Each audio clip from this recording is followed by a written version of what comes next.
So I've been delaying doing this video for a long time now.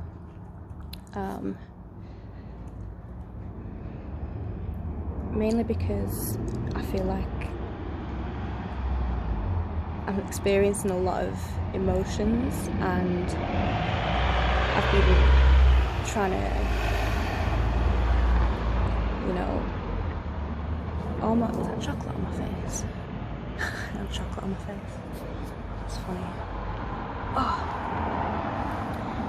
Yeah, I feel like I've been trying to make sense of them, but also be able to verbalize them clearly. And yeah, that's just ended up in me just not doing it because yeah, it's tough. But this is basically, about the whole George Floyd civil rights movement that kind of really came to a head back in May. So I'm going to try, bear with me, there's probably going to be a few moments of silence where I gather my thoughts and try and relay them to you, but I'm going to try. So there's been a lot of confusion involved in the processing of these events, and it might sound quite drastic to say, but I'm gonna say it anyway. I'm mixed race, in case you didn't know. My mum is white and my dad is from Guyana, South America. But I've been brought up by my mum's side of the family in a predominantly white area, with no kind of real black community within close proximity. So I haven't really been exposed at all to the black struggle, black culture, anything like that. So I think that's, that I feel is the root of the confusion.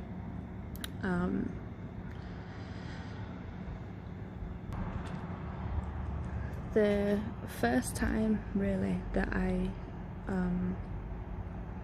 was exposed, well, not exposed, but experienced having black people as part of my life was when my dad got back in touch consistently back in 2014, 2015, and then 2016 I went travelling, and he put me in touch with his family over in America. And then travelling around America, I found myself being involved with a lot more black people than I ever have been. So since then, I've actively been seeking to educate myself on our history. And then when this whole thing came around, it really just became very overwhelming, like how much I still didn't know. And I became really, really aware of how oblivious and almost ignorant I feel like I've been my whole life. And it was met with a lot of shame.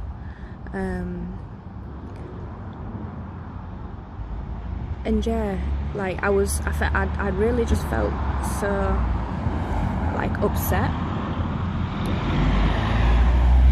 but at the same time I was feeling like, do I even have a right to feel like this when my upbringing, although culturally it's been quite sheltered, I'm also blessed because of the fact that I've not really had many experiences of direct aggressive racism. There's been microaggressions, You know, when there was, you know, one incident with this ignorant little kid in the town where I grew up. But yeah, nothing major really. I know it was a little bit different for my brother. So yeah, because of that, I was thinking, like, you know,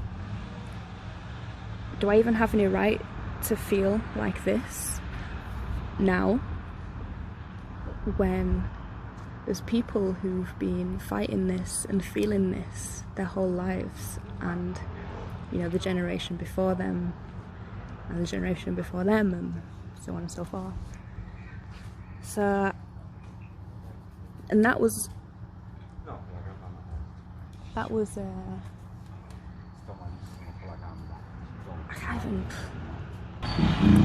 I don't want to say that was exacerbated by, that's not the right way to phrase it. I can't really think of the right way to phrase it right now, but having a partner who is a Black American man, and, you know, speaking with him about his struggles and his experience, I found myself, you know, I do this, you know, with most subjects anyway, but I found myself comparing my struggle to his struggle, and my struggle basically seemed, you know, non-apparent. Like, and again, it might seem drastic to say this, but I almost felt like I was crying white tears in feeling how I felt. Like, you know, I am blessed in a lot of ways, to be brought up in a, you know, relatively safe part of the country, where the only real kind of struggle I have is ignorance and microaggressions. You know, obviously in England guns aren't legal, so there's that's not as much of a worry than it is in America. But yeah, there was a lot of confusion and a lot of shame involved with the whole processing of it all. So yeah, a few of you will have got a message from me, like, way back, many moons ago, when I first started doing this project, with the videos. You know, I wanted to kind of use my process of educating myself through having, you know, conversations with people to help educate other people, you know, in, you know, how I've come up. I have a lot of white friends and family, so I thought, you know, if I'm experiencing this, then surely other people will be too.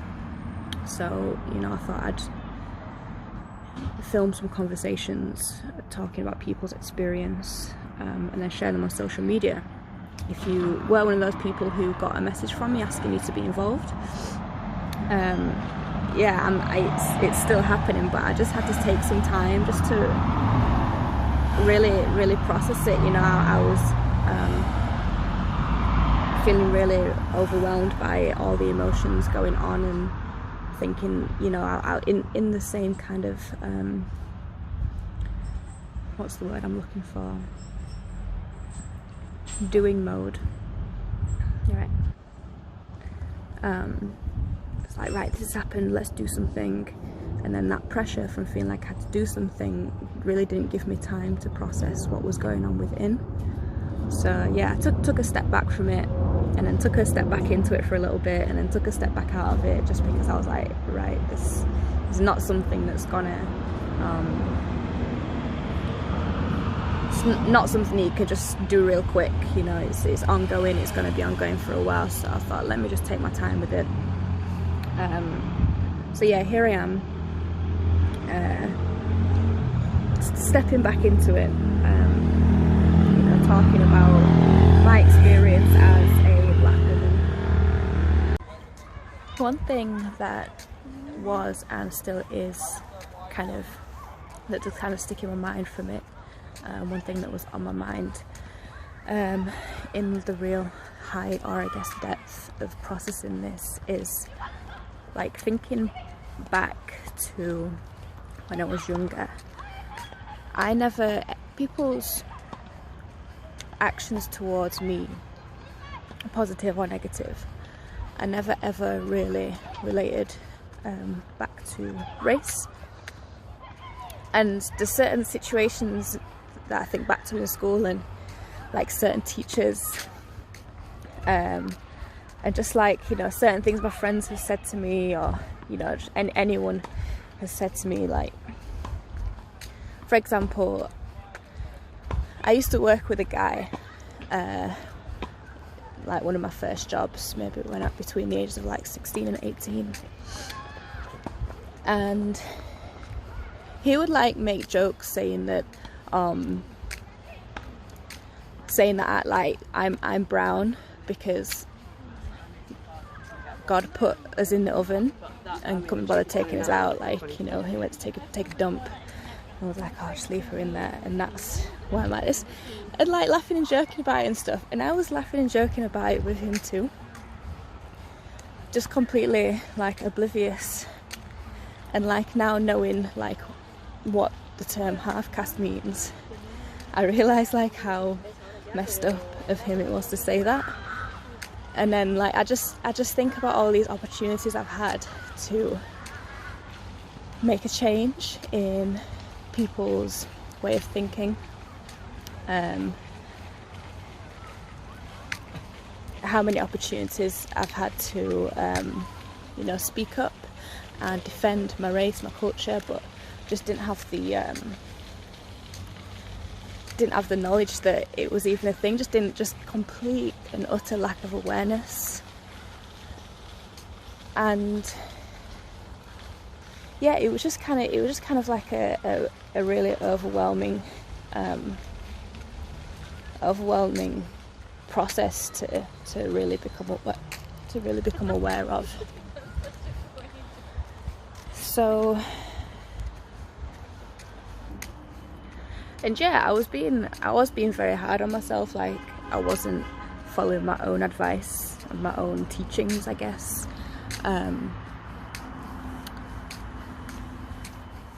About, you know, being kind to yourself, and that thoughts are just thoughts.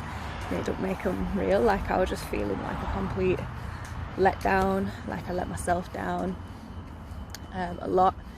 And, you know, just being really frustrated that I've not been, you know, making more of an effort from a younger age to educate myself more. So yeah, I had to take a big old step back from speaking to people about it, about their experience as well. I really just focused on my experience and what that means to me. Like, it's just been like a lot. It's just shocking, like really, really shocking. And I think that's the first time I've ever been able to use the word shocking and actually like feel shocked about what I'm saying. Like, just shocking how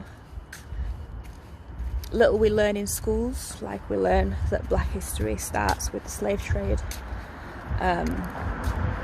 So like, you know, you try and find out what slavery was like in Britain, and you can't, or you can, but it's hard.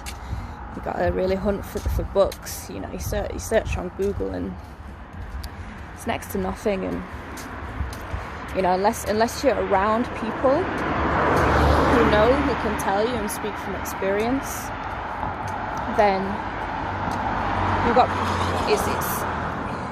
it's just hard to kind of, or unless you're, you know, educating yourself, it's just hard to, you know about it. And like, it's really been a case of recognizing how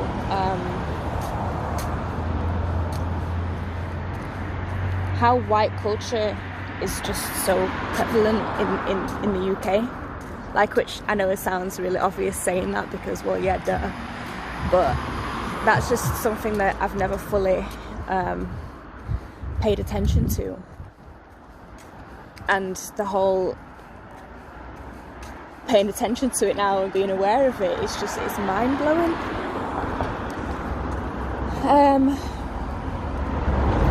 So yeah, I'm trying to think back now to like the questions I was asking people when I was doing the question asking.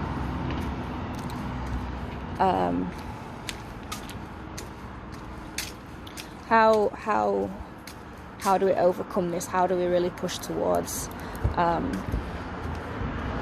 you know, making changes, making real changes for our generation and generations to come?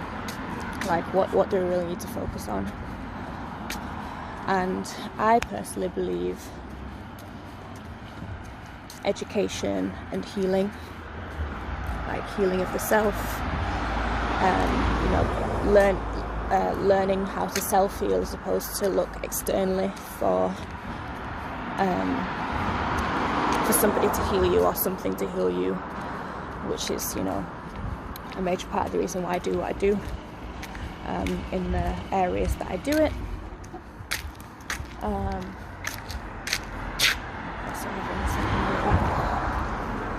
So yeah, I'm blessed to, you know, be part of the facilitation of that part. But secondly, education. I think education, once we know where we're from, once we know what really happened, then everything else will fall into place, because there will be a natural sense of unity. And we'll all want to support each other, because you really learn, you know, that's the only thing for it, supporting each other, because we can't rely on anybody else. Even if it seems like the current system, how it is seeking to help us, it's not. It's seeking to help itself and keep us down. And it's so well covered up. Like, honestly, it's really easy to fall for, and even now I still find myself falling for it. Yeah, but it's not until you really kind of like dig deep into how the system works that you realise, like, you know, we need to stick together.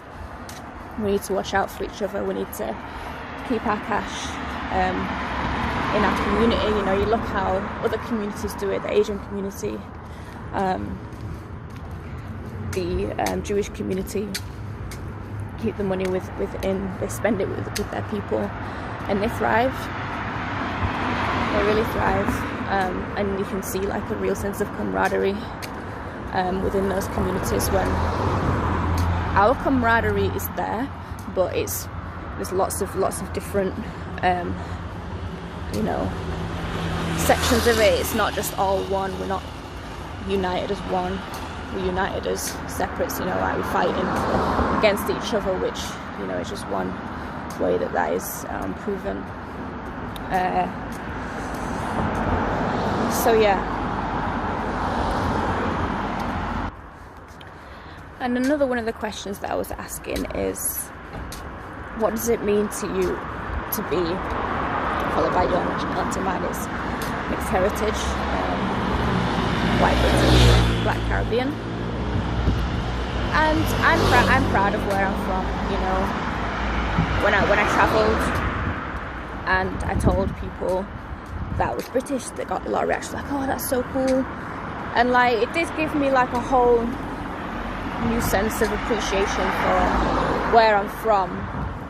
You know, this tiny little island, it's got so much influence over the world, so I am proud of it in that sense, but that influence comes from generations of colonialism, so I'm not proud of how we got there. But being British is a blessing, you know, obviously. Oh God, look at this guy. Hello. Who's this? Can I? Yeah. Hey, look. What a beautiful dog. Is it boy or girl? Boy. What's his name? Frank. He's beautiful. Oh. What was I saying? Yeah, so, you know, I am proud to be British. You know, when we can travel relatively easily compared to other countries. We get looked after in other countries. You know, obviously the language, it is a blessing and a curse, because we have that luxury of not learning a language when we travel, but then expecting other people to learn ours. So we can get by pretty much all over the world, which is a blessing. But I think that also breeds a lot of ignorance, with people who don't even try to learn the language.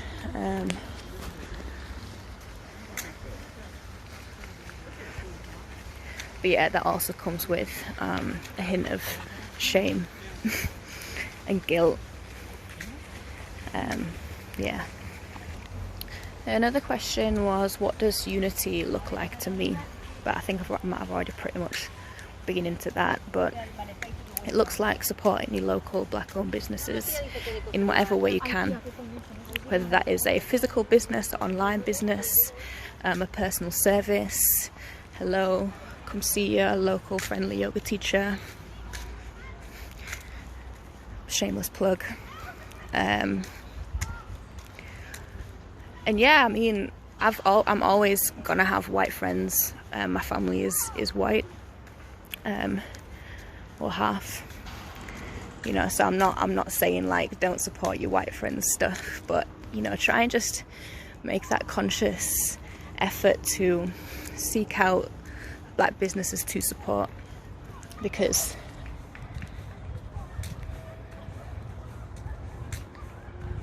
when you look at the business owners, the house owners, the really popular ones, there are a lot more white faces. Like, there really is.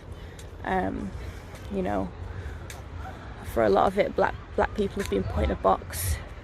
Of music and sports, that's what we do well, but that's not all we do well. Like, things we do, we excel at. There's a reason that there is such thing as black excellence, because we're excellent, and we're so conditioned to not actively support each other, that we end up naturally supporting a lot of white corporations and white businesses, because they're everywhere, and they have the most money behind them, and if they don't, then it's easier for them to get the money to create these big corporations. We need black people in power. I know I'm not saying anything here that's not already been pasted all over social media, but I'm just trying to get out like where I'm at with it, because it's been, when was it, May sometime, June, July, best part of 3 months since this really big uprising, and it's this trying to making this video has been on my mind throughout, and then what I can do towards it has been on my mind throughout. So yeah, I just want to do it, and I want to keep the conversation going, and just keep on momentum. I also did a little safe space at Armour store last month or the month before. Yeah, and it was Father's Day actually. I didn't realise I planned it on Father's Day. Yeah, and I didn't put it on social media for intentionally, but yeah, I hope to do that a lot more often. And then, as I said before, I just had to take time away from trying to help other people and try and focus on myself for a little bit. So yeah, that will be coming up. But momentum has slowed. I know there are a lot of things happening still. We're still sharing things, but it's not trending anymore. And annoyingly, it seems like that's am I on the bike or the pedestrian side? No, I'm on the right side. It seems like things have to be trending on social media to make things happen, which unfortunately is a time that we're living in. So do what you can. I know there's a lot of people doing things, behind the scenes, donating, having those conversations, and this is just, maybe to keep your conversation going or start a new one with me. I need to sit down for a little bit, so I know that you can hear me breathing really heavily while I'm walking like this. I'm not even out of breath, but I forgot to bring water out with me, so I've got a little bit of a dry mouth. Look at that.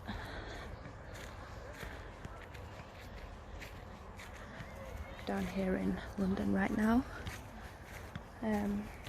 What was I saying? Let me think. I don't know if I finished what I was saying before, but I'm gonna move on anyway. Another question that I remember from when I was interviewing people was if there's any resources, excuse me, that I want to share that might help you. And yeah, I mean, social media is a great resource, but it's important not to rely too heavily on it, because it's only very small snippets of information, and the media has huge control. So books that I've read so far is Why I'm No Longer Talking to White People About Race by Edo Lodge. A popular one, I'm sure you've heard of it before, but it's really great, showing different aspects of how race in the UK affects different groups of people. The sixth section of the history is great, and I'm currently reading Natives by Akala, and anyone who's familiar with him will know how intelligent he is. So I'm not that far into that one, but yeah. The Black Curriculum, it's an Instagram page and a website, and their main intention is, I'm sure you've guessed, is working on the curriculum, getting to the curriculum to get that changed in schools, seeking black teachers, setting up their own stuff outside of school. So yeah, they're really great to follow. Black Minds Matter, they're the main ones that I follow, because there's a lot of aspects of this situation. There's a lot of aspects to it, and it's easy to try and look at all of it. But yeah, education and healing are the ones that I'm focusing on. And conversations, speak to your friends of all shades about race. It doesn't have to just be black people, because white people experience it too, brown people, in very different ways. But yeah, just keep the conversation going. Meditate. If you need help, come find me. Do yoga, love yourself. And yeah, that's pretty much all I can think of saying for now. I did try and keep this under 15 minutes, but I'm sure it's like half an hour by now. So props to you if you have listened all the way to me waffling on. But yeah, I'll take it right back to where we started. I'm sure once I finish this recording I'll think of something else that I want to say about it, because there has just been so much flying through my mind these past few months, and a lot of things conflicting with those things. But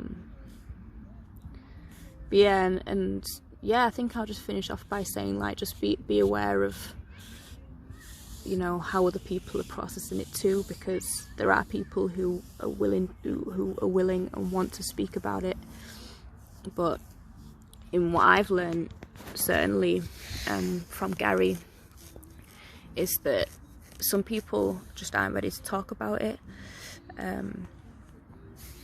Some people are still are in a really deep part of their processing, and this uprising has just kind of taking it to a whole new level, like giving it a whole new layer, on top to process. So yeah, just be aware of that, be compassionate to each other. Not everyone's going to want to share their experience, and it's going to be uncomfortable listening to it, but it's necessary. It really is. There's going to be a lot of uncomfortable feelings for all of us coming up, but that's why healing is so important. Getting to know yourself through meditation, yoga, any kind of movement, and the practice of awareness will always be, not just to help deal with this situation, but to help deal with the rest of your life. Is going to be really important, and always will be really, really important. So if you need help, ask for it. Yeah, I'm here for you.